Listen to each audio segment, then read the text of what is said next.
Қайырлы күн достар, бүгін сіздермен дәмі өте керемет болып шығатын, тестасы жұп-жұмсақ, жұқа болып шығатын пирожкидің рецептімен бөлісетін боламын. Көріп тұрғандарыңыздай өте дәмді болып шығады, үйде жасап көріңіздер. Ал енді пирожкидің тестасын дайындаймыз. Ол үшін бізге жылы суымызға тұз, қант және дрожжымызды салып жақсылап араластырып аламыз. Тұз бен қант толығымен еріп болғаннан кейін ғана барып ұнымыздың үстіне құямыз. Құрғақ таза ыдысымызға ұнымызды електен өткізіп салып аламыз.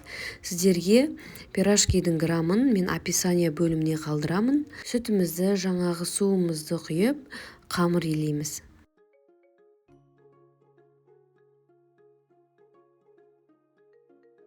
Ал енді үстіне ерітілген сары майымызды құйып, жақсылап, ешқандай комоксыз бір келкі қамыр илеп шығамыз.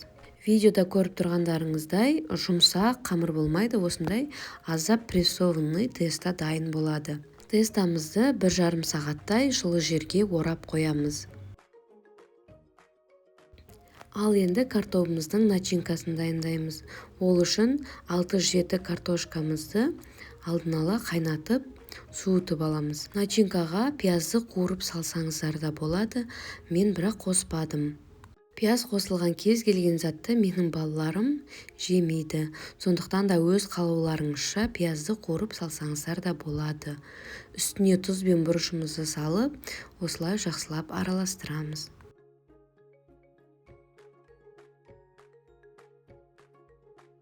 Ал енді пирожкиміздің тестасы көтерілді. Енді осыны бірнеше бөліктерге домалақтап бөліп шығамыз. Барлығы видеода түсінікті етіп көрсетілген. Дәл осы тестадан 35-36 штук пирожки шығады.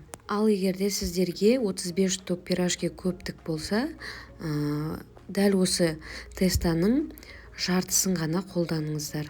Мысалыға, описание бөлімінде жазылып тұрған 300 грамм су болса, 150 граммнан осылай 2-ке бөліп істейсіздер. Сонда сіздерде 18 штук пирожки шығады. Тағы да бір айта кететін нәрсе, ол ешқандай да ұн қолданбаңыздар. Бұл теста аздап прессованный болғандықтан ешқандай да қолға немесе оқтауға жабыспайды. Және де құрамында сары май болғандықтан жабыспайды. Ешқандай ұнның керегі жоқ. Домалақ етіп тестамызды жайып алып, ортасына начинкамызды салып, барлық шетін жақсылап бүгіп шығамыз.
Тестаның беті кеуіп кетпес үшін үстіне салафан пакетикпен жауып қойыңыздар. Ал енді 1 литр мақта майымызды алдын ала қыздырып аламыз. Майларыңыз өте қатты қызып кетпесін.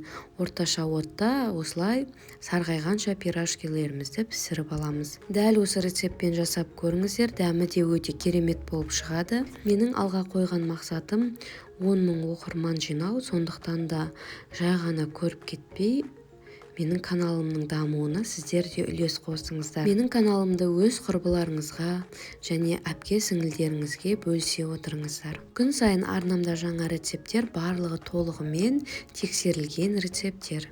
Егер де менің видео рецепттерім ұнаса, каналға жазылып, лайк басып, комментарий қалдыруды ұмытпаймыз. Сіздермен бірге Тоғжанның асханасы баршаңызға ас болсын.